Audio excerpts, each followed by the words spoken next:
so we are going to begin.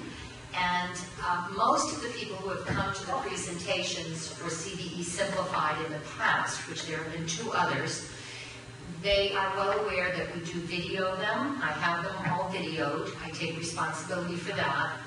And so they know that they can receive the video after the fact. So sometimes it's easier for them to be able to go somewhere else. But if you haven't been or you haven't seen the prior videos, just go to CVE Simplified. It's what's in the ad, CVE Simplified at gmail.com. And if you send me an email and say I wish to see the videos, I will send them to you. Okay? Not a problem. And I'll give you any of the articles that have been most current.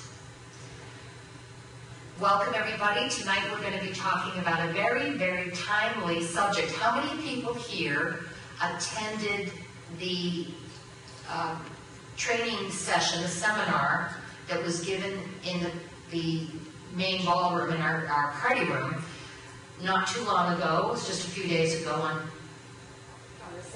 the 17th, yes, about the 40-year certification and inspection. How many of you went to that? See, these are people who like to keep up with things, so this is good. Most of our audiences do. And a lot of probably your board members or others may have attended. I think you'll find tonight's information very, very helpful, because if there was ever a reason to merge into single association in a multi-condo association, the 40-year inspection and certifications is probably one of the biggest. And tonight we have with us Mr. Paul Licata. And how many of you have Seacrest as your management company? Oh, pretty much everyone. Okay. That's helpful. The majority of the village does have Seacrest. And I asked Paul to come and speak on this subject very specifically because Paul's company, Seacrest, he is the director of marketing, his company has very, very long history experience working with multi-condo associations. So that's a tremendous benefit in terms of gaining information, and they've been very wonderful in terms of sharing. I have had opportunities to speak to others who actually sit on boards or run multi-condo associations on their boards. They're property managers, and they've been very forthcoming about things that worked great, things that didn't, what we could learn from, etc. So Paul is here with us tonight to talk about the economies of scale. What does it mean when you join together in terms of the dollars and cents of what we might save? So I'm now going to turn it over to Paul. Thank you, Donna. Can everybody hear me okay? Yes. Okay. I'm Paul Licata. I'm Director of Business Development for Seacrest Services. And it is from the show of hands, there's really no need to really talk about Seacrest and who we are and what we do, because thankfully we manage everybody's community that's here in the room tonight. So you guys are familiar with Seacrest and how we operate and the services, the vast amount of services that we can provide associations and your associations. But tonight what I'm here to talk about is the economies of scale and the potential real savings that multi-condominium associations realize when they go out and they have large projects done. And you know, Donna hit the nail right on the head when she said now more than ever, with the 40-year inspection coming right around the corner for us here, this is a great time to do it. During my presentation, I'll show you some examples of tremendous savings that were realized by multi-condominium associations that we manage when they had major projects at hand that they had to take care of. So going on to the next slide, let's talk a little bit about the 40-year inspection. And I believe that most of the village here is going to be coming up in the next 2, 3, 4 years maximum to have to go through this 40-year safety inspection process. and a lot of you have been through the class. I just wanted to touch briefly upon a little bit about what that is. Basically, what you'll get from Broward County is a notice that an engineer must inspect the property and submit a building safety and inspection certification. That the engineer is saying that your building is safe and it passes the inspection, or that your building needs this work done to it. And there's going to be an outline of the work that needs to be done to it. Once the structural and electrical package is submitted with either the everything's good, we got the thumbs up, or here are the issues that are at hand here, and this is what needs to be corrected, you submit that package with a $200 fee that goes along with it, and your association has, I believe, 180 days to start getting the permits and get the problems resolved that were undercovered during this 40-year safety inspection. So, the first step in this is, you got to find an engineer. And we're going to talk throughout this whole presentation about economies of scale. So let's think about this for a second. You're an engineer, and you have an engineering firm, and you have one association that maybe has how many units in your association? 20. So if you have an association that has 20 units in it, do you think the price is going to be the same if I go to you as the management company, and I'm Seacrest, and I go, Mr. Engineer, I have an association, a building with 20 units in it. What's the price going to be for you to do this 40-year inspection? Or if I go to an engineer and I say, Mr. Engineer, I have 5 buildings for you to inspect. What kind of price could you give me on that as opposed to just one? So right there, it's giving your manager and your board of directors the ability to leverage the volume, the mass, for the job to get done. So right off the bat, with the engineer, I would safely bet that you're going to get a better price from an engineering company, and we saw this when we had the engineers go up and do a big concrete restoration project on buildings up in North Palm Beach, a savings in doing the engineering for the concrete restoration for each of those buildings. So there are savings that are realized right from the bat on this 40-year inspection. So even if your building checks out and you don't have to spend any money to get anything fixed, you'll still save money on the engineering process itself. So right from jumpstart of the 40-year inspection, you guys, there will be a cost savings. Now, Seacrest as your management company, we're the ones that are going to facilitate finding the engineers for you, getting references, setting up the interviews for you to interview the engineers. If you want 3 engineers, if you want 5 engineers, however many engineering firms you want, we'll check the references, we'll get all the pricing, we'll get the quotes, we'll negotiate for you. And at the end of the day, you pick who you want to use to do the inspection. The board picks who they want to use to do the inspection for all 10 buildings, based upon qualifications and obviously the price given. So let me move on a little bit more about the inspection. Just a quick recap. Some of the areas that need inspection are the walls, the roof, floor systems, framing, windows. On the electrical end of it, the electrical service itself coming into the building, the electrical rooms, conductors, panels, fire alarms, and there's a few other things that the inspectors and engineers are going to look at. They're going to want to see that are functioning properly and that your building is actually safe for the occupants and the residents of the building. So these are all things that are going to need to be accomplished during your 40-year inspection.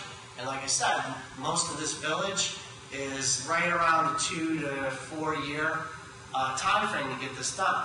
So 2 years kind of sounds like it's a long time away, but it really isn't. I mean, there's some preparation and some planning that needs to go into this prior to you getting that letter from Broward County saying, hey, you got 180 days to get this done, get this fixed.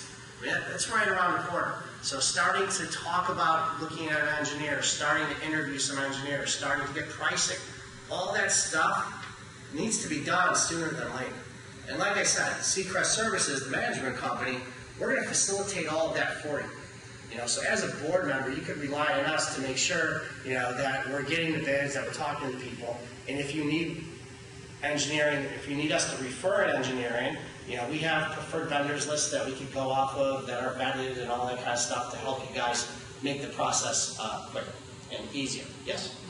Just so you know, we take questions at the end because we're videoing. So if you jot down something so you don't forget, please jot it down so this way we can answer it for you at the end. Thank you. I appreciate that. Thanks. Okay. So let's talk about the cost savings and cost saving opportunities. An individual association, your 20-unit building, versus a multi-condo association, which could be 5, 10, 15, 23, 24 buildings, however many buildings that that are coming on board with this, we're talking about savings. We've seen savings with, as little as 3 to 5 buildings. We've seen savings with 23 buildings. Also having Seacrest Services as your management company can help you leverage, will help you leverage savings for the whatever amount of buildings come on board at first in the beginning. So one of the main things you want to do when you're doing any project is you want to make sure that your contractor is properly vetted, that they're properly qualified, they're the best person to do the job at the fairest price. Some of the challenges we have with some of our smaller association is getting that best contractor, getting the best roofing company to come in and even take a look at that, because that job might be too small for their company. That happens all the time. So what we have to do is we're not taking picking contractors from the pool of the best contractors. We're having to pick from the pool of the guys that are okay, they do a good job, but they're not the best, because we don't have the necessary volume for them to even bid the job. We run into that all the time. So if you're part of a multi-condominium association where you have 3 buildings, 5 buildings, 8 buildings, your manager could go to that top tier of contractors and get bids and pricing and information from them. It's going to create more interest. So what happens when you have more contractors involved? You have a bigger bidding pool. It's a more competitive bidding cycle. You're getting the most qualified vendors who give the most qualified service, and you're able to leverage, because of the strength in numbers, the best pricing for the job. We've done this for roofing, we've done this for sealing, pavement sealing, concrete restoration, painting, all different types of work that needs to be done in condominium associations. A good example is a painter. And I have an example of this, I'm jumping ahead a little bit, but a painter, if I'm the property manager and one of the 183 buildings that I manage wants paint work done, I'm going to get a better price from somebody if I say, hey, I got these 5 buildings that need to be painted this year, let's work on a schedule, give me a price for all 5 of them to get done at once. I could probably get a better painting contractor to do the work, I could get better pricing from Benjamin Moore or from Porter on the actual paint product itself, because I'm buying more volume, and I'm getting better pricing from that painting contractor to actually do the work. Basically, if I have a bigger bid, if I have a bigger scope of work for that contractor to work off of, there's more profit in the job. There's more leeway for him to cut his prices. So if you have $100,000, if you have a $20,000 job, and the guy is trying to make 10 to 12% profit on it, 12 to 15% profit on it, but if I give him a $120,000 job, he might live with 10% profit on that job itself. So basically you're working with and you're leveraging the economies of the scale of the volume of the buildings that you have to offer these different contractors.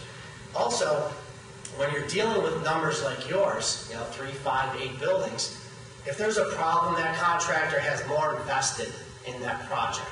So if it's one building with 20 units and something goes wrong, the chances of you getting the owner of that company or senior level manager of that company there on site to fix the problem aren't as good as if you had 8 buildings getting painted and one of the buildings had something wrong. You have power that you can now leverage. So let's just say he started building 1 and there's problems on building 1. He didn't get to buildings 2 through 8. Well, he might not get buildings 2 through 8 if problems at building 1 aren't corrected. So there's a lot of power that is able to get leveraged by your manager, by your board, when all of you get together collectively and speak as one voice and have one contract and one project to offer, as opposed to trying to go piecemeal individual association by individual association. So there are strengths in numbers, and that's the biggest leveraging point for coming together and merging into a condominium association. I don't want to say because I know they're two different things. I can't say that. Condominium association. Okay, let's go into a case study. And these are real projects. This one just got completed. It's a property we manage up in North Palm Beach. There's 13 buildings, there's 328 units, and they needed some concrete restoration work done. So first step, what we do is we get an engineer in to do the engineering study on the buildings, and they do sound checks on the balconies and things of that nature to see and to do the best they can to see what balconies need to be replaced. If there's any spoilers, any rust, all kinds of stuff could go wrong. So what we did, instead of one building at a time, saying that, okay, we need engineering work, because they're a multi-condominium association, we were able to go to an engineer and say, okay, I have 13 buildings that I need this engineering work done on. What's your pricing going to be? And we went to 3 different engineers, and at the end of the day, the board picked the best quality, the most qualified person for that job. 328 units. They saved roughly about 13 to 15% on that $1.8 million concrete restoration project because they were all together as a group. They also, the kicker of this, because they didn't have the reserves necessary to totally pay for it all, they were, with our help, they were able to leverage special financing to complete the project without having to put an assessment on the unit owners. Now, as a board and even as a management company, the last thing that the board wants to do, or the management company wants to do, is special assess anyone, because then everybody gets all up in arms, and there's picketing in the streets and all of that. The project needed to get done. Concrete restoration is something you don't want to fool around with, because the chances of a piece of a balcony falling off are very good. So you don't want to. That's a very big safety, and that's some of the things that this 40-year inspection is going to be looking for. So that's case study 1 of a multi-condominium association being able to leverage the strength they had in numbers to get a better deal for the associations that are part of that. It's a true story. The job just got completed. Case study 2, it was a roofing project, $1.9 million project. They actually did get individual building prices. And when one building needed their roof done, and they went out and they got an individual pricing from 3 different contractors to do that one individual building's roof. It was a $180,000 roof job for that one building. Once the manager got involved and we took a look at all the roofs on all the buildings and worked out a lifespan of when they needed to be replaced, what we did was we saw that all these roofs are going to need to be done within 3 to 4 years. So all the associations, because it's a multi-condominium association, they said, okay, we're going to do all of the roofs. So because they did 13 buildings, they dropped the price down to $150,000 a building. They saved over $444,000. They spread it out over a 3-year period. These are all real projects that we were a part of. We manage these communities, and we help them get this done. I have another, I don't have a slide for this one because it's actually in progress right now, there's a community down in Margate that's a multi-condominium association, and they have several projects that they're looking to get into. Roofing is one. They have paving projects that they have to do. They have painting that they have to do. They were in some trouble financially. Things turned around. We were able to help them secure a loan through First United Bank. All you guys know First United. It's where you guys send your checks to the lockbox. First United helped them with some financing to start doing these projects. I believe they have a 5-year plan. Obviously, everything starts with the engineer and the roof contract, the roofing specialist. So we got them involved in it. They did a study. They projected out what buildings needed to be done first, and then created a timeline of the building that was the worst to the building that could wait a couple of years to get the roof done or the painting done, and we organized the project that way. Once again, if you're a building that needs a roof and paint, and you're standing by yourself, you'll probably pay 15 to 20% more standing alone than you would if you were in a multi-condominium association. You know, there's strength in numbers. There's leveraging out there. The economy's coming back, things are getting better, but the contractors out there are still very hungry. The profit margins back, 8 years ago, 9 years ago, they're not the same anymore. I mean, the guys are willing to work if it's a big enough project for a smaller profit margin. So because of the sheer volume of the work that's going to be coming out of here, we could get really good qualified companies that have been in business for a long time to give you guys a really good deal if you're all together. And when I say all together, it could be, doing this simple math, if you're one building, if you're 3 buildings, and if you own a painting company, you're going to give the guy with 3 buildings a better price than you will to give the guy with 1 building. I mean, it's just kind of basic economics. You're going to get cheaper pricing on the painting, so you're going to try and pass that on to the customer.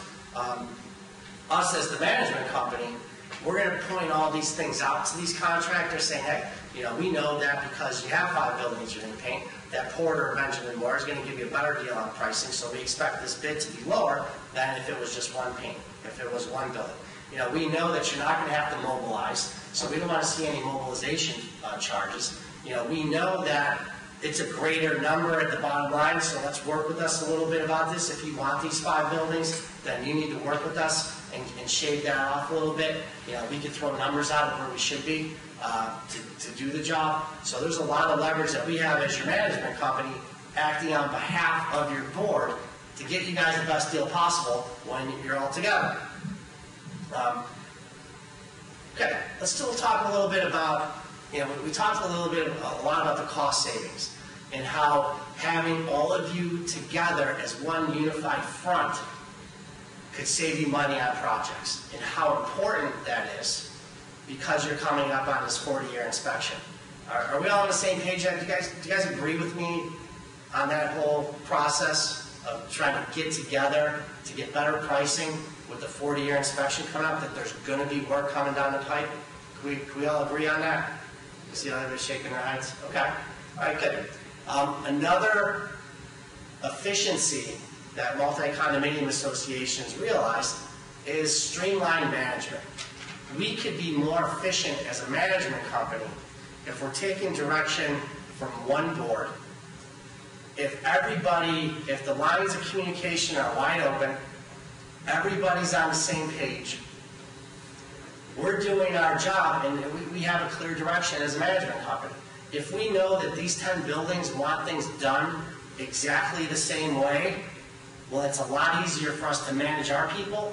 It's a lot easier for us to manage your community as a whole, as opposed to this building likes this done this way, this building likes this done another way. You have board members that have different views on things, and it really sometimes makes our job difficult managing a community. But when everybody's together and there's communication between the board members, there's communication with us, it really makes us more efficient as a company with a multi-condominium association. So we still have to clean the same amount of buildings, we still have to do the same amount of maintenance and cut the same amount of grass. So that all stays the same, but the management does get efficient. The customer service. Our customer service is available to you guys now, and I hope you guys are using it. You really relying on the manager and having the board. Really, our motto is the board gives us the direction and sets the policies and procedure, and we're the soldiers that go in and make things happen. We're the ones dealing with the residents. We're the ones doing getting all the bids and all that kind of stuff. That's our job as the management company. So, in closing, I want to reiterate what Donna said earlier.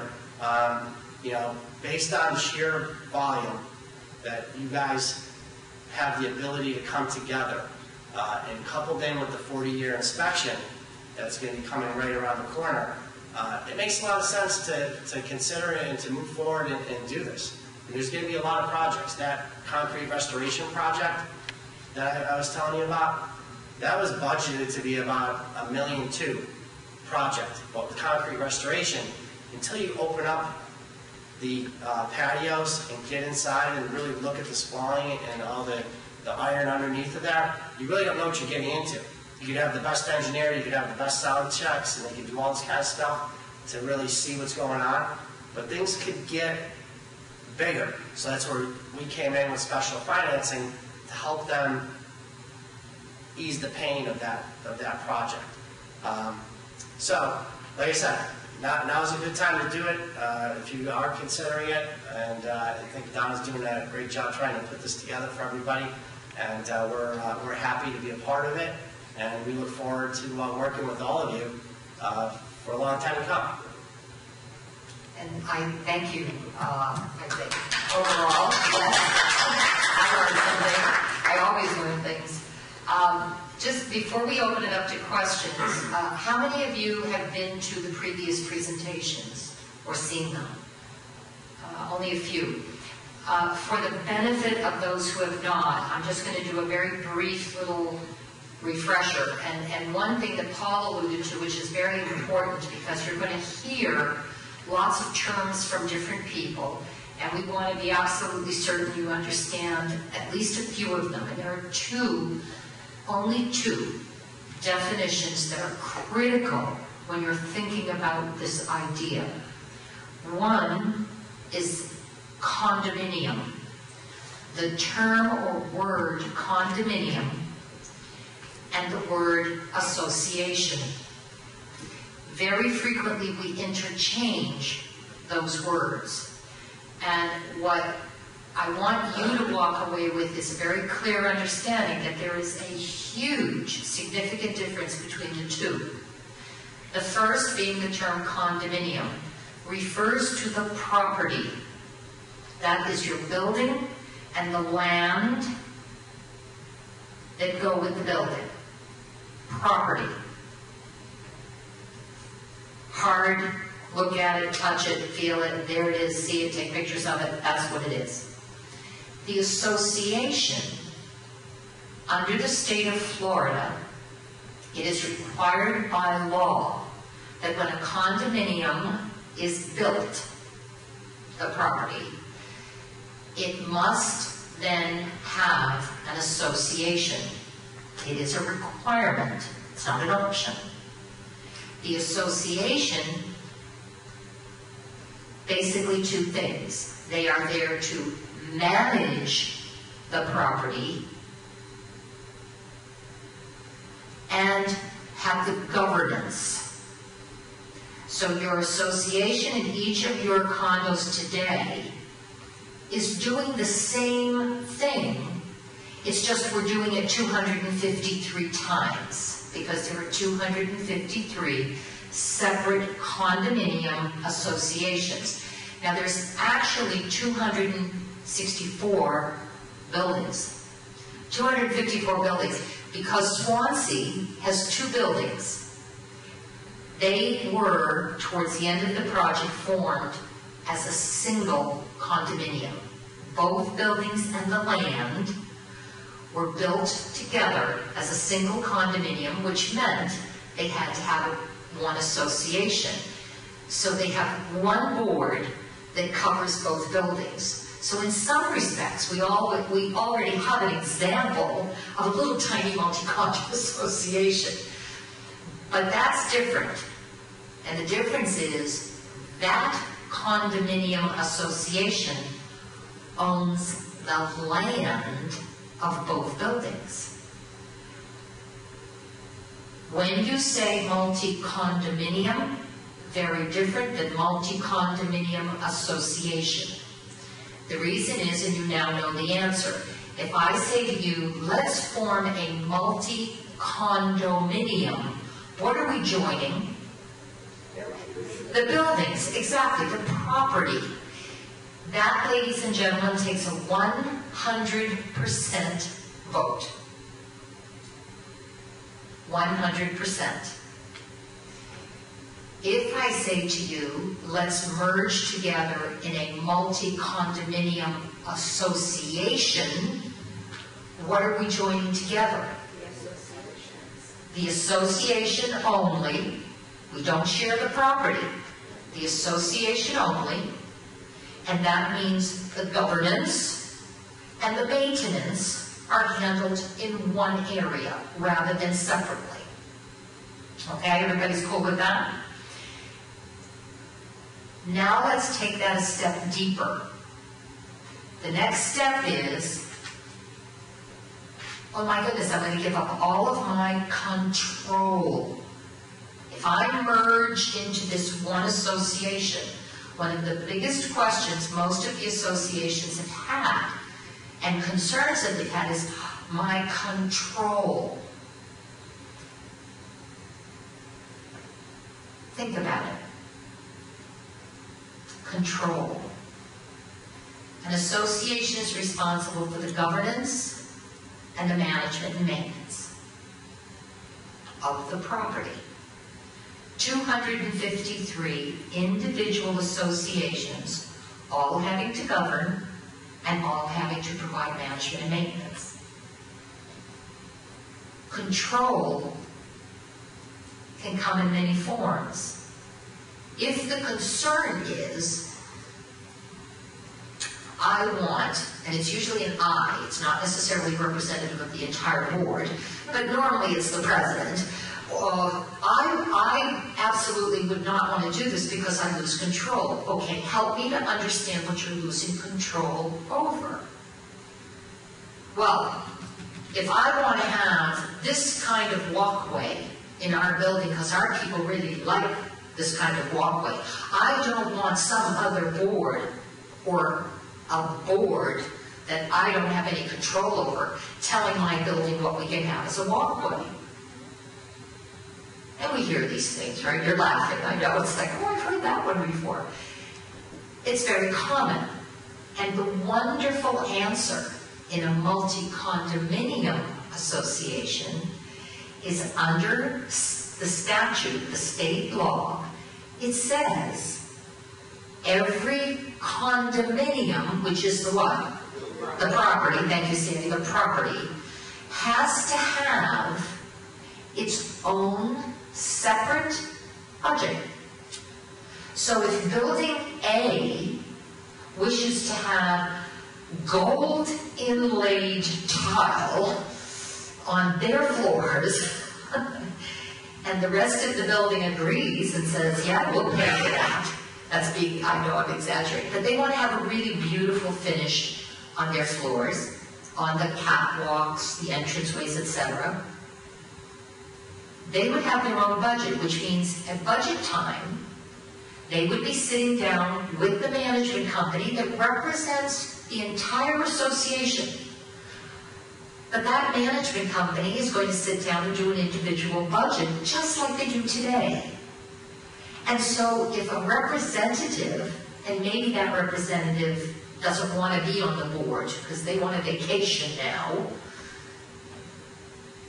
they could have a representative from their building, hopefully, we would hope for that, sit in that budget meeting and say, our building really would like this kind of catwalk. Would you please set our budget according to that? Well, of course. It's not an issue.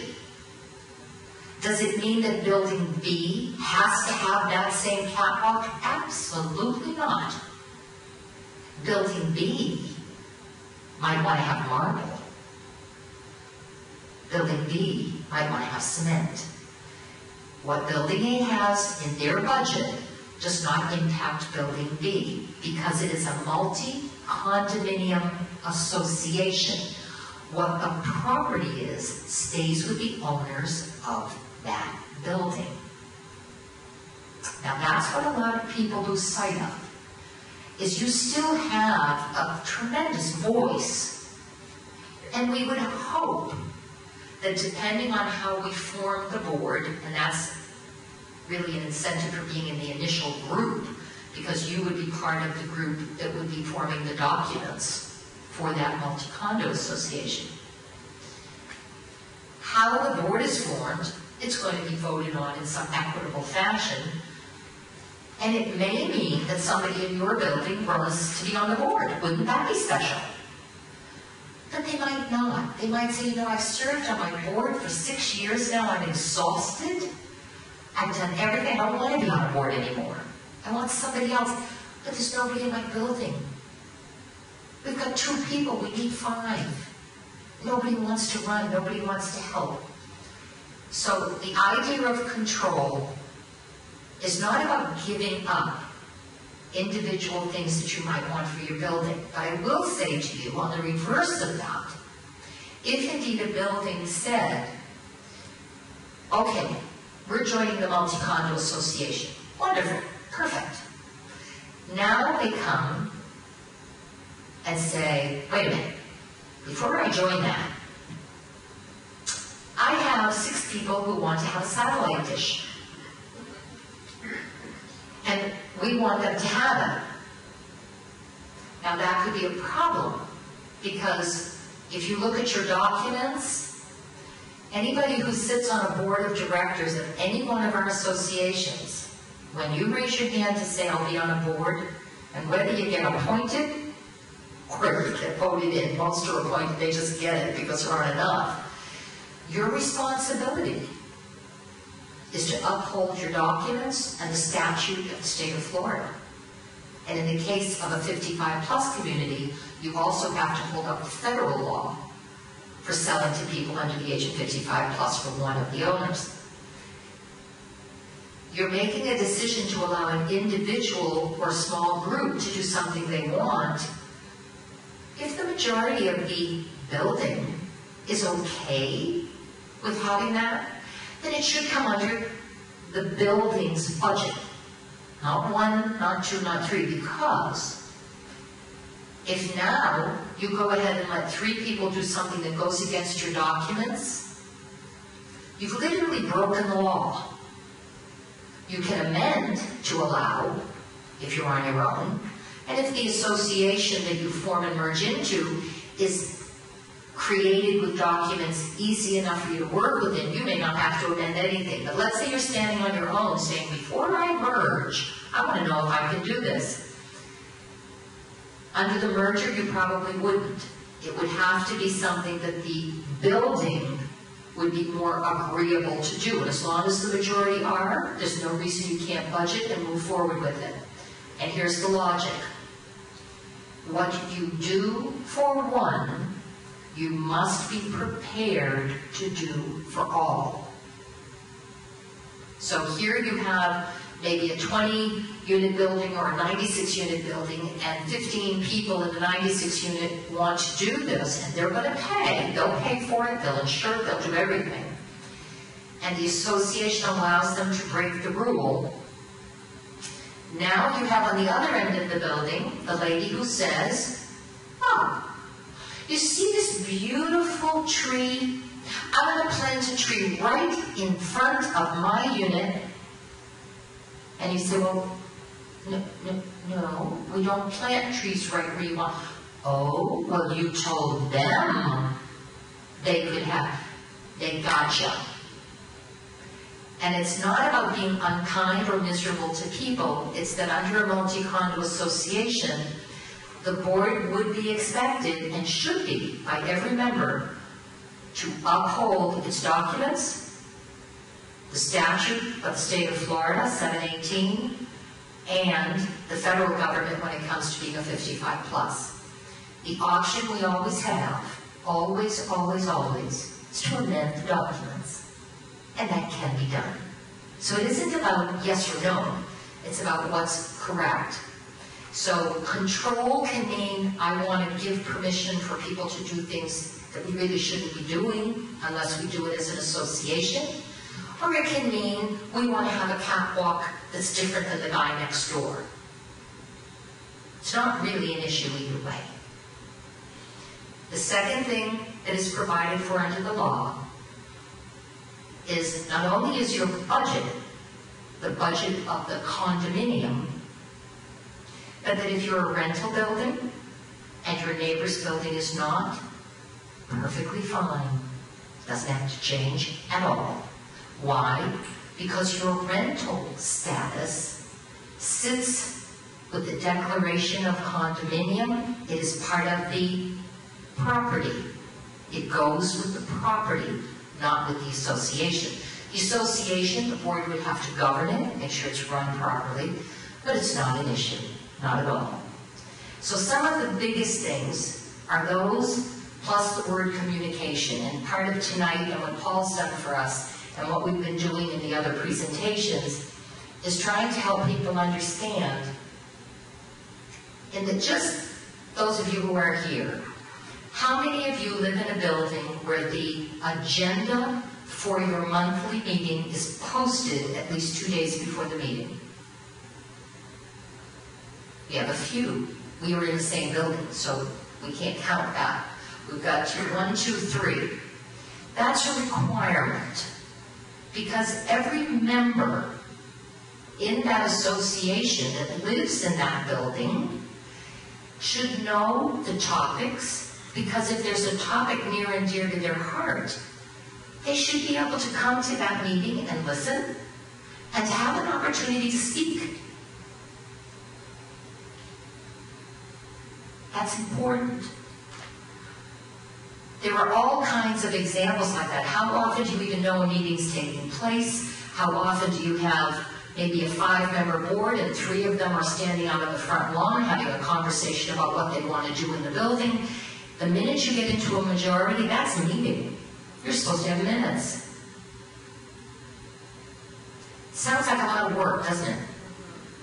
Do you know something? I'll share with you, and I will ask, because I have 2 people here who live in my building, Oak Ridge, V as in Victor.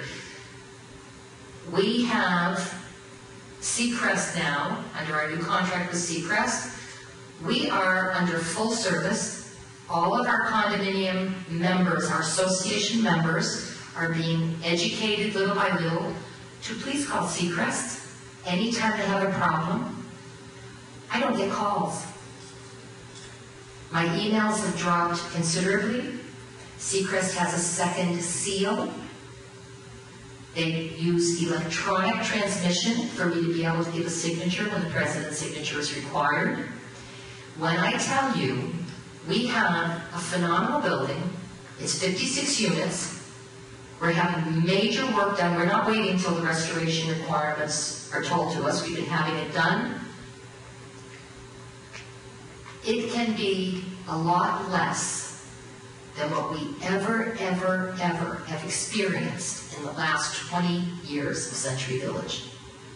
We just didn't have a management company who could support it, and we didn't have the knowledge. So just think, because some of you look at me and say, I would never want to be on the board of a multi-condominium association. I've got enough trouble in my own building. It can actually be simpler. It can be, because we would be relying on our management company to do all of the things that Paul is talking about. That's not a lie, that's very true. We see it, we get it. It happens. They have much experience doing this with many buildings and multi-condo associations. We know it's true, we know it's real. I've talked to some of them. But to be on this board is what Paul described. Set policy,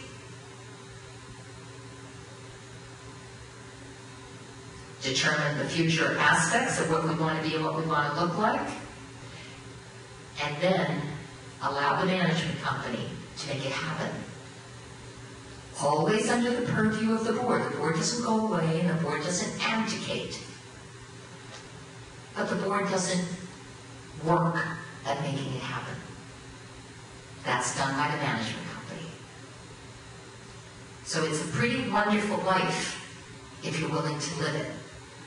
And on top of all of that, with everything else that we have to do, why in heaven's name do we need more than 1,200 people running for boards? We have more people running for boards in Century Village than we have in the U.S. Congress and the Parliament of Canada combined.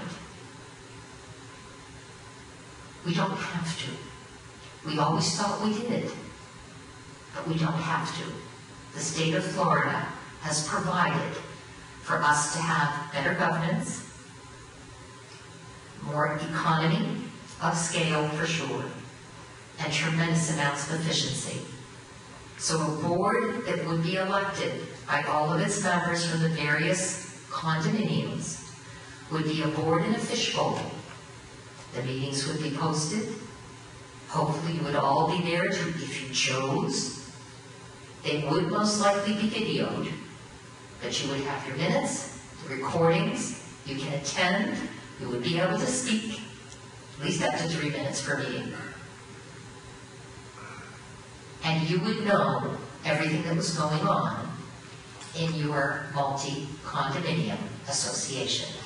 So on that note, I will now open the floor to questions to Paul or to myself, whatever you prefer. I'm going to repeat the question so, okay, everybody can hear it. Go ahead. You had mentioned an agenda for the meeting. Do you also, in the, this is very simple, in the agenda, do you add new business? So yes. Anyone can open up any questions? That's a great way to state it. The agenda is an agenda in that it has all of the proper things you normally do with opening a meeting, etc. You have your treasurer's reports, your reading of your minutes, treasurer's reports, etc. And it has old business, new business. They are sent ahead of time. Are they specific? They are specific and usually in the form of a motion.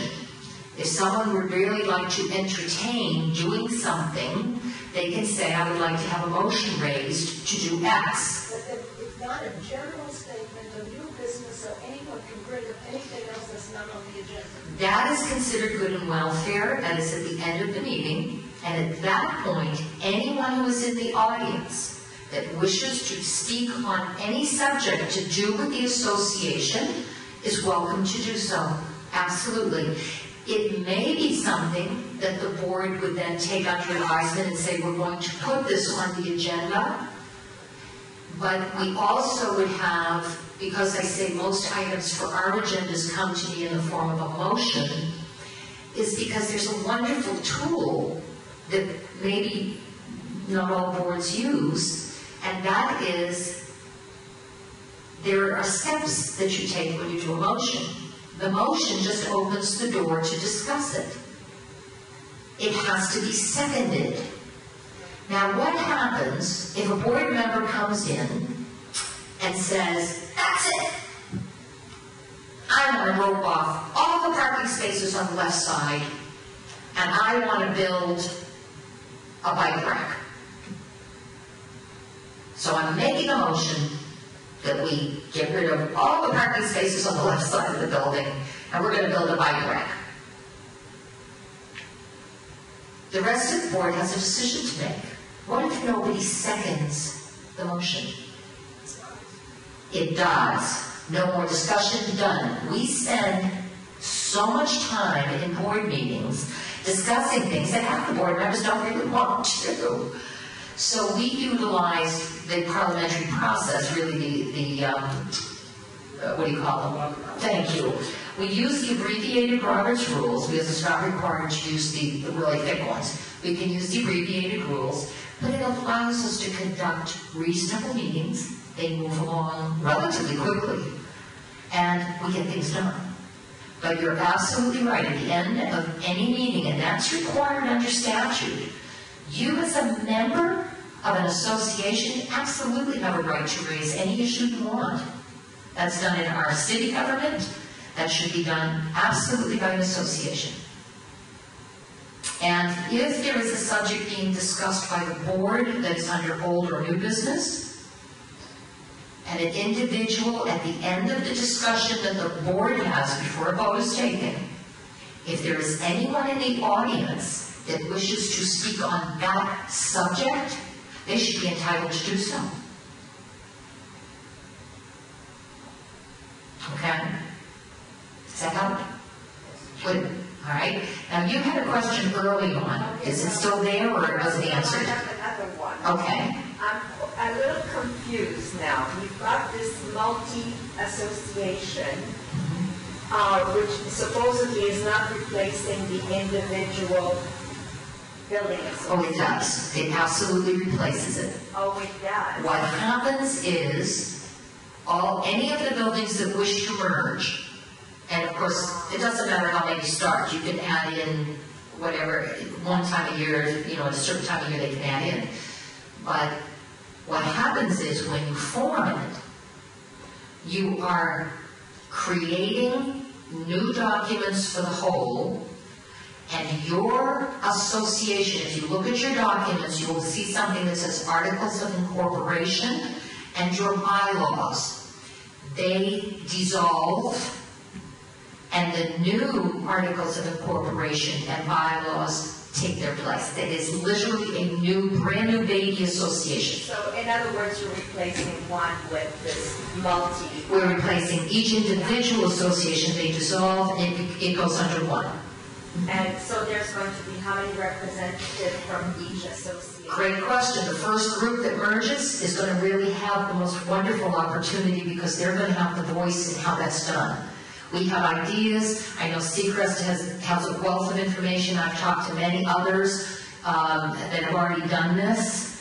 So we have some ideas, but it will be up to the committees in the first group to make the decisions on how it will work. Okay, I was under the impression that this was so that with this 40-year inspection and so forth, that we could merge, together and get a better price, but it wasn't going to be like a whole new setup, because if, for example, all the Markham, for example, because we have I think 26 buildings in Markham, if we just got all together and got a quote from Seacrest we could do that too and still be individual. The problem that you would have, and I'm going to turn this to Paul, but I would envision the problem with that is, who's going to sign the contract? Because they're not going to take 26 signatures. They're going to want one. They don't want to deal with 26 different buildings. They don't want board member 22 saying, you know what, I hate this guy. They don't want building any, The Markham area could elect one person to represent. Your corporations are separate, your associations are separate, your governing bodies are separate. This isn't about 40-year only. Okay. The catalyst, and Paul said, my God, with the 40-year inspections and things that are coming up, you guys being individual, this is going to hurt you. This could be the best opportunity to start to merge, but you can't have one without the other. I see. So, but even so with, let's say, you have all these buildings, but you have like a 20-unit building, a 24-unit building, a 30-unit building, or maybe the high-rises are much more. How are you going to be able to apportion the cost? Yes. Yes, that's a great question. That's an excellent question. And Paul, do you want to address that, or I go? No, absolutely. A couple things. The concept of everybody just kind of getting together and unifying sounds great, but the likelihood with all those different personalities of all those different board members of that happening is going to be a huge challenge. To answer your question about the contract, each building will be bid for the scope of work that needs to be done on that building. But because that contractor is going to go from building A to B to C to D and do them all at the same time, that's where you're going to see the savings. Now, each building, because they still have their own budget, and each building is responsible for only the repairs that are necessary for their building, will have their own bill to pay, so to speak. Right. So there will be a bid created for building A. There'll be one for building B and C. So we know where to charge each of those bills that come in from the contractor. So each individual building will pay their portion of the work done. So, okay, but you said we would be having a savings of 15%, for sure. example. Okay, so how are you going to allocate that? Are you going to you're going to have to. It's not that difficult. You're getting into something that is sounding maybe more difficult to you than it needs to. No, it's not. I'm just wondering Yes. how it's going to be. If you're looking at 10 buildings, Yeah, and even though we know that I've got a 56 unit, how big is your building? 24. 24. My building, we need roofs. Yeah. We know the building of 56 units is going to cost a lot more than your building, Right. okay? When Seacrest brings the contractors into bid, they're looking at your building, my building, and whoever other buildings that we have to have roofing work. So now they get a price and say, okay, your building is going to be 80,000, my building is going to be 150,000. When the negotiation occurs, the percentage is really over the whole. Yeah. So you would say 15 or 13% on your 80, I'm saving 15 or 30% on my 150, so it equals out. Yeah, a lot Does that help? just to make it real simple, a lot of times bids are done on a per square foot basis. So let's just say your building has X amount of square foot, and if you were standing by yourself, it's going to cost you, to make it easy, $1 a square foot to paint it. But because all of you are together, I'm only going to charge you 85 cents a square foot to paint it. So there's that 15% savings. So that's how it's spread out. Excellent. Yes. Our merger process that we're doing right now. What's your anticipation of this actually happening? Because if this is coming in 2 to 3 years, do you think this merger can take place in the next year? That's another great one. You guys ask the best questions. Also, if this is going to take place every year, what does obviously do? What vote do we have to make in our condo association to make this merger possible? You're going to see, it was in this past month's reporter, and it will come up again in, yeah, oh, I'm sorry. The question, thank you for that. The question was, what's the process that each individual association would have to go through if indeed they're interested in making this happen, and how long does it take? What's associated with all of this to get it done if we wanted to merge so that we might be able to benefit when it comes for the 40-year loan, let alone everything That's else? only in a couple of years. It's only in a couple of years, you're right. I mean, is this process going to take place? The process starts with your association. Your individual association first has a decision to make, and it starts at the board level. If your board, all the board is required to do is a majority vote. Majority, simple majority. Your documents should govern, and normally it's a majority vote. And all they're voting on is to say, we think this is a good idea, and we want to move in that direction. Now, by making that vote, they're also saying, we're going to spend the money to hire the attorney to move us in that direction. Once that vote takes place by the board, and if you have a board that is resistant, but the majority of your members, 50, 75% of the people in the building are saying, hey, we like this idea. We think the board should be moving ahead. You can go to your board with the signatures. If you can get 75% of your building, you got it. And you can tell the board, make your vote. Because you're the majority. You have the voice. Now, the opposite direction. Say it goes the other way. Say the board votes for it, but it goes the other way. We're going to cover that. The next step, 3 things will happen. In the overall, the process can take up to about a year, depending on when you choose to hold the voting meeting. The documents have to be written.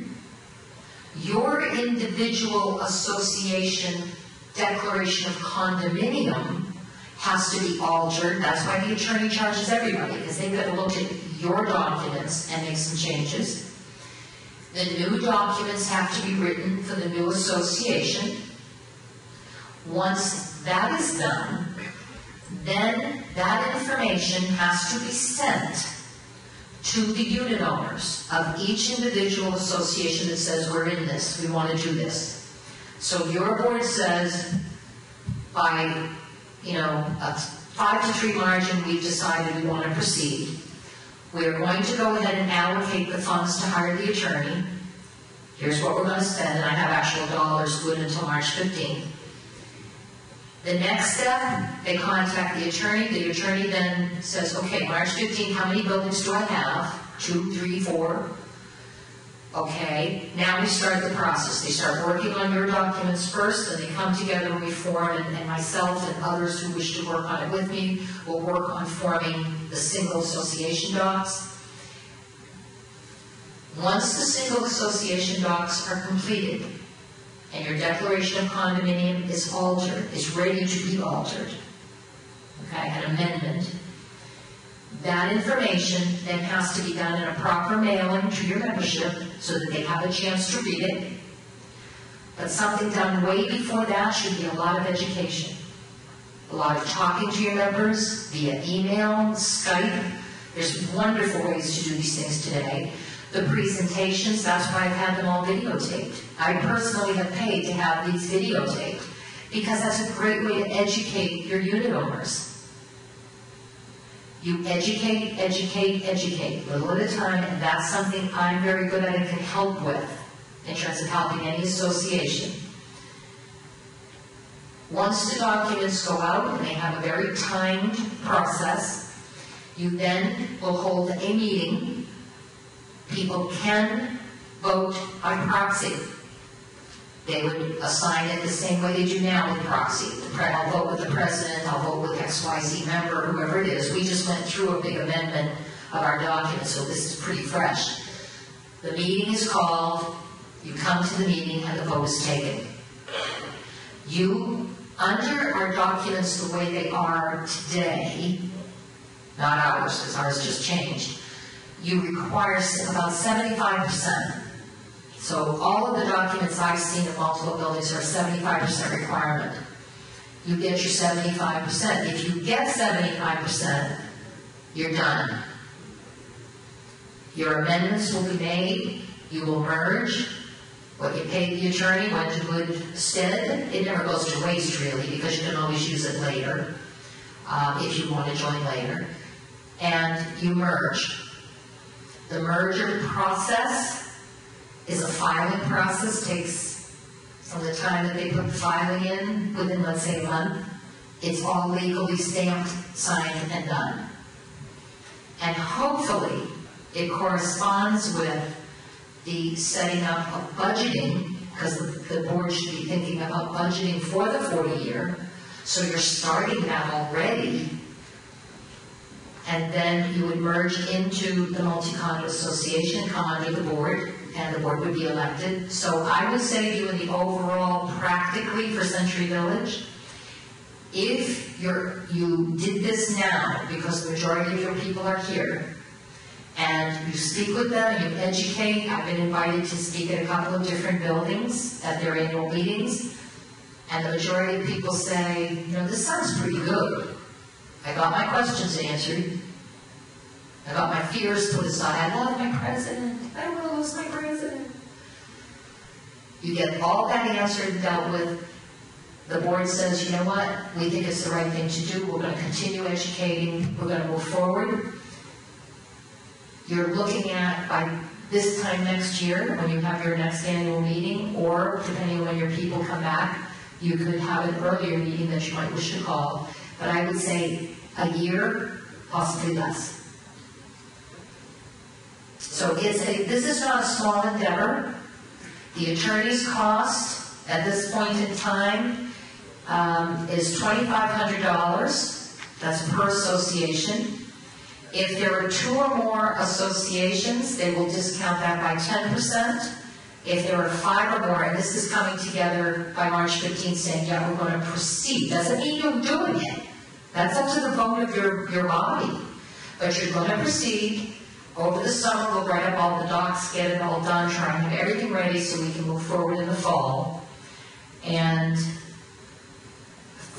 so even though you're paying the attorney, it doesn't go to waste because you would have had all of that work done. So if a year from now or 2 years from now your building finally decides, or 3 years, you can still use that information. 5 or more, there's a 15% discount, and for 10 or more associations at one time, a 20%. So that's where it says you will see that in the reporter again in February. 75% is pretty good. Pardon? 75% is pretty good. We got it. We got it. First half, I mean, We're not, our board in Oak Ridge V earlier this year, already voted to proceed. We did put the money aside, set it into the budget to pay the attorney. We already have said we are willing to proceed. Many of our unit owners actually came to the first presentation, and the majority of them said this makes good sense. And it's not because we don't have a good building. We have a great building. People seem comfortable with the board, but we just went through an amendment process, so I'm just familiar with that. But it's 75% is tough in any case. But we did it when we had rental versus non-rental and that. So it's not that it can't be done. It certainly can. it just takes a lot of education. It does. You have to really want to move the process through, and you've got a lot of support. I mean, people like me are going to be saying, I will do it. I believe in this. I just believe it's the right thing for the village. So I will do as much support and provide educational information as possible. So these board members of this Condominium association? Association, are they going to be paid? Absolutely not. It's Under the statute, no board member is supposed to be paid. Under the statute, that's the law.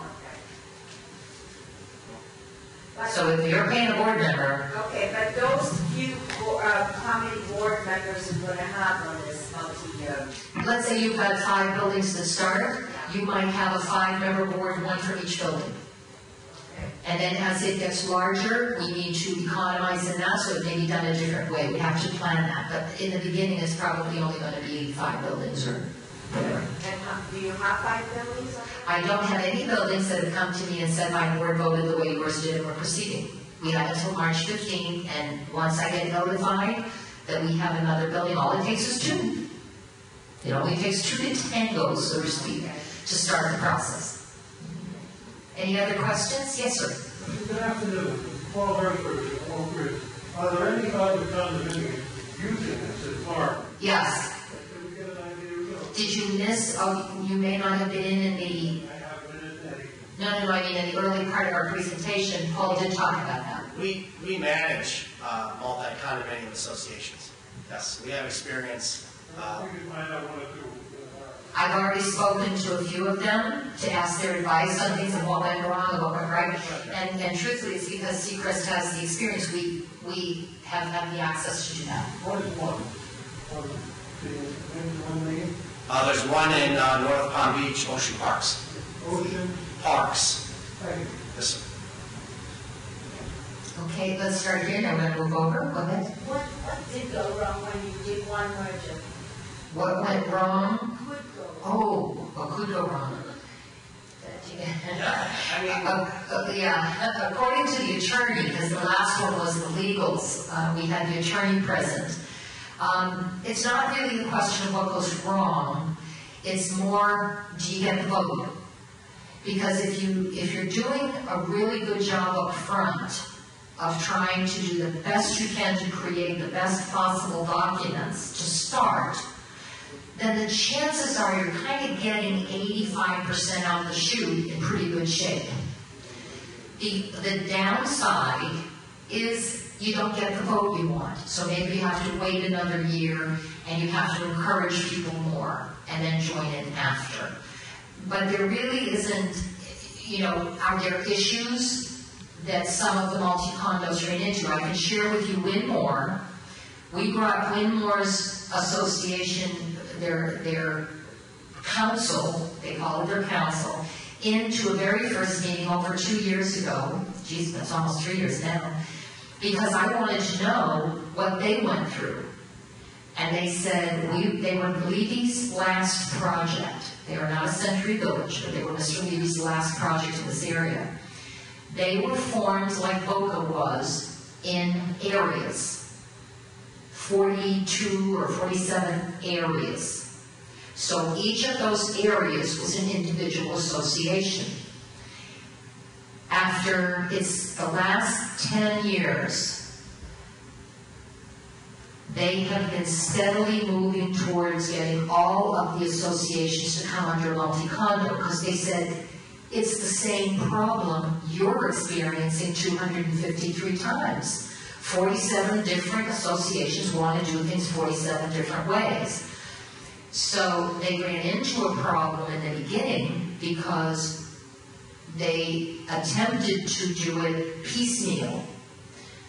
These two associations are going to join together there, and this 4 associations said, well, we'll join together over here, created a nightmare.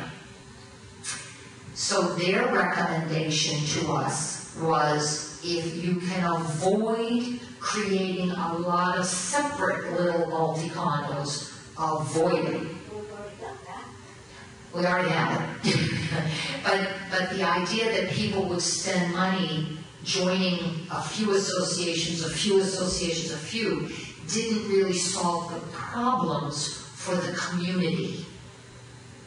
So that was one example of issues. Others, it's more just, how you make things work. Would you have committees? Sure.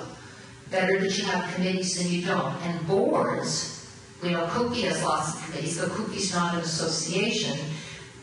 A board, look at your documents. Any association can have committees. And it's supposed to, in some cases. So there's more good that comes out of it than negative, if you want to do it. If you want to do it. Julie, I'm sorry, you're next, and then Julie, go ahead. I have a question for Paul. Yes. Were any of these multi-condominium associations the result of a merger?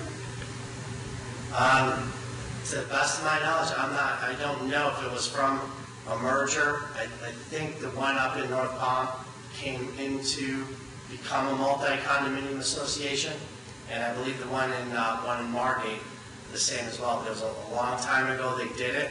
I could find out the answer to that question, but I don't know for sure if they went through the same process, at what time they went through this process. Would you be able to contact them to talk to them about it? Not individually. What I've been told is, well, number one, think about it.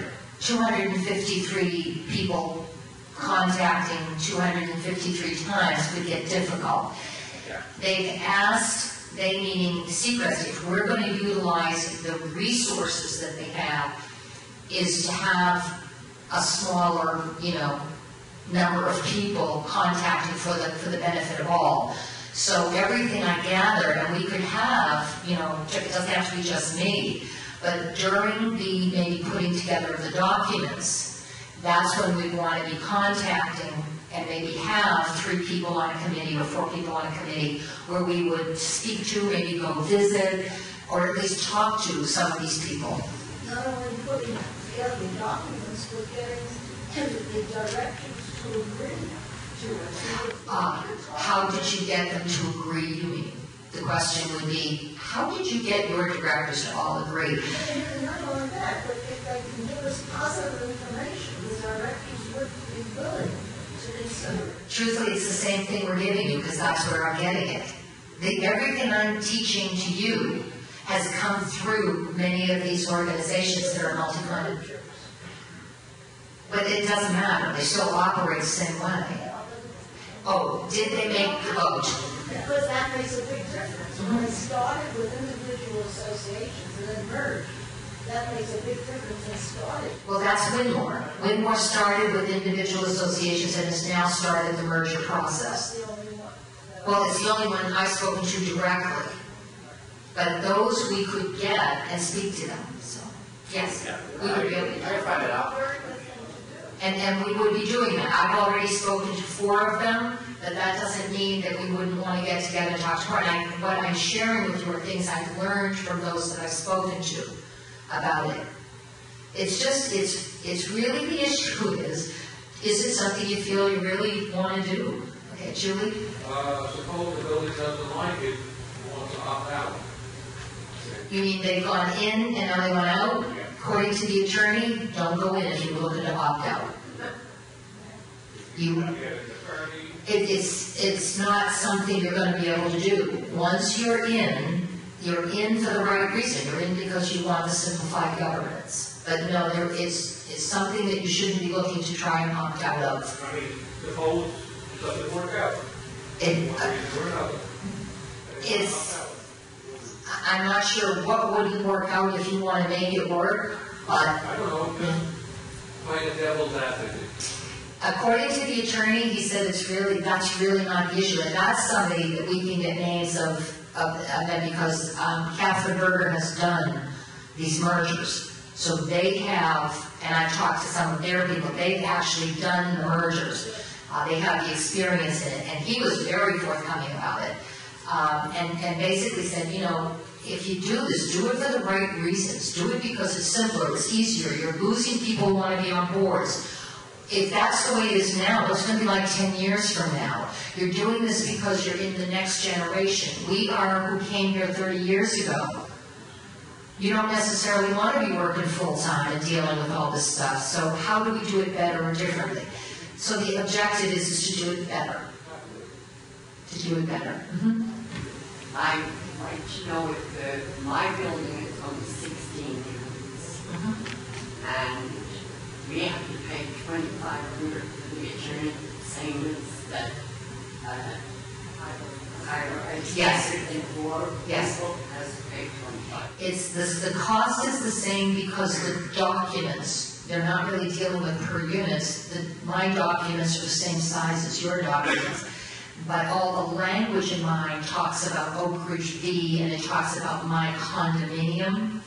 So the documents are the same regardless of the size of the building. The issue is you bear a burden differently than my building. I'm spreading that cost over 56 units. You're spreading it over 16. So that's a consideration. Yep. That's why chose to be the same cost for 16 Yes. unit as 50. Because the paperwork is really the same. That's the same.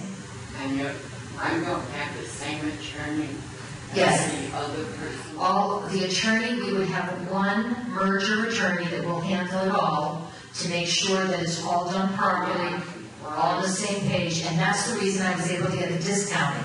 The cheapest that I got was this. The next to that was at least $1,000 more per building. I really think that's unfair because if we have to pay the cost of 25 for 16 and a 54 unit has to pay $2,500 for 54. I can't dictate where we all moved into, and there are economies of scale in a 56-unit building that apply to everything. The issue is the documents are the documents, not about how many unit owners you have.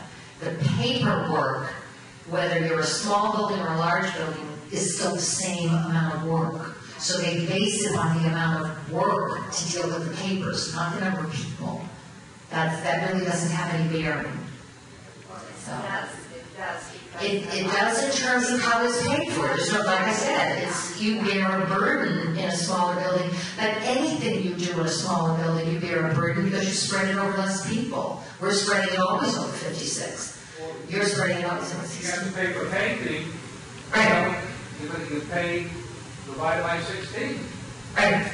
But the painting is It's the nature, the nature of it. Okay, we're going to, there's somebody over here now coming to Gerda. Go ahead. I just wondered, is there any way to find out, like from Tallahassee, how many condo associations in the state of Florida are getting involved in this multi-unit? Multi-Condo Association. Right. I believe these are registered through Broward County, so the attorney has provided some of that information because they've done these for other groups, so they would be able to share with us more. But you may be able to get that through Broward County and how many filings there have been for the document change.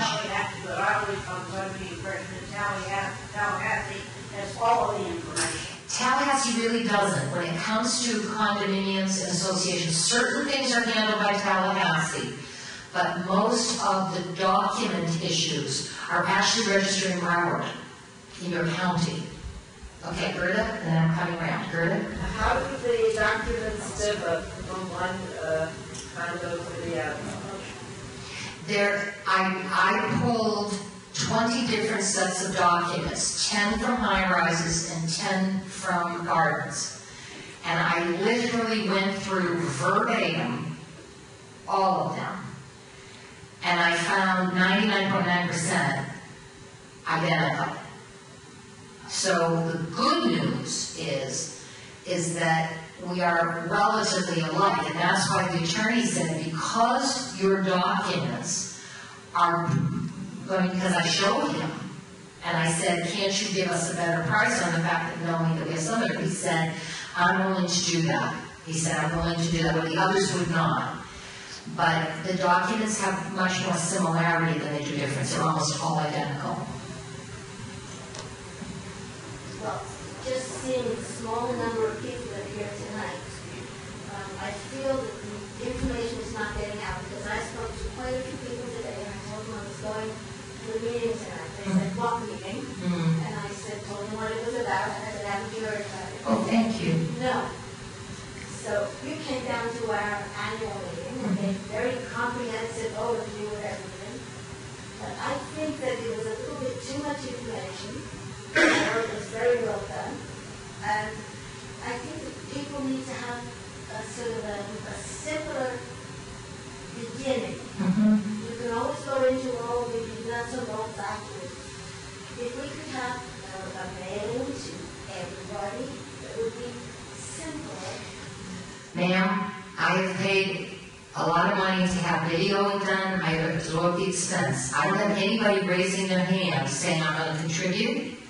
And these videos are exactly what you asked for, because I think you're very wise. And if you remember when I first asked, I said, how many have seen the videos? Because if you individually take a little bit of time to watch the first two, I would not have had half the questions that I had in that meeting, because they're answered for the most part in those videos. So I think you're very wise in directing it that way, and I encourage people to do that before they come to a presentation. But outside of putting it in the reporter and good spreading of word, my resources are limited. I'm willing to work very hard, but my financial resources are limited. And there's only so much I can do. Can I have one more question? Okay, then we're going to move. It's hard enough to get people to work on the boards as it is. Why would somebody want, where would you get people who work on a board where they have so much more work to do and much more responsibility? Number one, it isn't more work, it's still an association. There's no more work, it's actually less work, because we'd be operating the way we do with Seacrest. And so that goes away. And where do you get people? There's a lot of people in this village that actually like to run for boards. I, for one, would raise my hand and run. I know of other people who are very active in the community and like to be part of these processes, who are wonderful. The advantage to all of us is you have a choice. You actually maybe get to vote for who you thought might be the better people to do it, rather than only 3 people raise their hand to be on our board, and that's so good. Yes? One suggestion. In your association, you usually can get address information with all your people. You usually get email addresses and email addresses. They could forward no email documents right to everybody in the association. I've offered to everyone. I mean, the president can take it, forward it. Absolutely. So everybody that's on his email list. Great suggestion. So, absolutely. And I make it as easy. I even use Dropbox. If they want their files easy, I give them links.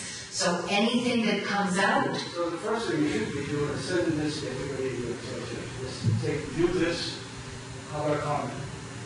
That's all you have to do. Sounds good. And do it one at a time. Send the first video, let them comment on that, and then do You can send it to all of them. Yeah. Well, now, see, you're terrific. What's your name? Mike. Mike? See, he's part of the education team, because that's exactly what the education process would be, is one at a time. You send it to the whole group, well, we don't send it each individual. We put along the address. You say, when do you email out to everybody in the association? But there's still a lot of people that are not computer literate. Yeah, absolutely. That's only going to get the ones who are. Yeah. And another thing you can do is, on top of that, is to be able to hold something like this and show a video. You can actually show the video. I'd just like to know your attorney's name. The name, like the individual or the law firm? KGB is Katzman, Garfinkel, and Berger. Now, Katzman, Garfinkel, and Berger is, and the reason that, not just because of price, because I'm not going to just because of price only, but they have actually done multi-condominium mergers. They have experience. That meant a lot. So KGB has done them, Katzman, Garfinkel, and Berger, and many people met them when, if indeed you participated last year in the boot camp. They ran the boot camp here in the clubhouse. And most people were quite impressed, and I belong to some CAM groups that talk about what's going on in Tallahassee with the laws for condos, etc. So they're very, very active in condominium law and all of that, but they have the merger experience, as Seacrest does. Yeah, Donna, I know Lee Katzman and Don Berger, and they are a good law firm, and I would recommend them to be your attorney for this process. So Donna, she picked the right people to be involved in this.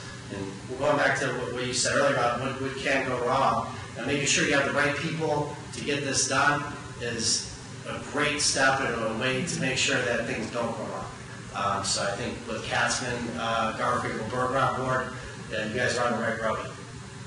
And I will share with you in the very second meeting we had, which was now almost 3 years ago, we invited a couple of attorneys to come and speak on the subject. And one of them, some that you may know, Patrick Murphy, was invited because Patrick is our association's attorney. He's been wonderful to us. He's really solved a lot of the lawsuits here. He's done some pretty terrific things. He was invited, and in the conversation, because the gentleman from Howard Perloff was there from KGB, and Pat Murphy was one that was there, and it was relatively early in the discussion that Patrick Murphy said, if I was to make a recommendation, I defer to this firm because of their experience. If you're going to do this, go with an experienced firm in this particular situation. And I'll tell you, when you get one attorney saying that about another attorney, that's kind of pretty terrific. And that's only because we think Mr. Murphy is, that kind of outstanding citizen in that way. But he did say, I would defer to a firm that has the experience. And so between a team, if it was indeed Seacrest that the board chooses, it's up to the board to choose who these things are, but if it's Seacrest, if it's, Katzman, Garfinkel, and Berger, we've got people who are experienced to help us. Okay, ladies and gentlemen, it is now 8:30. You've shared 90 minutes together, and you've been wonderful. Thank you all for coming. Sincerely appreciate it. Thank you.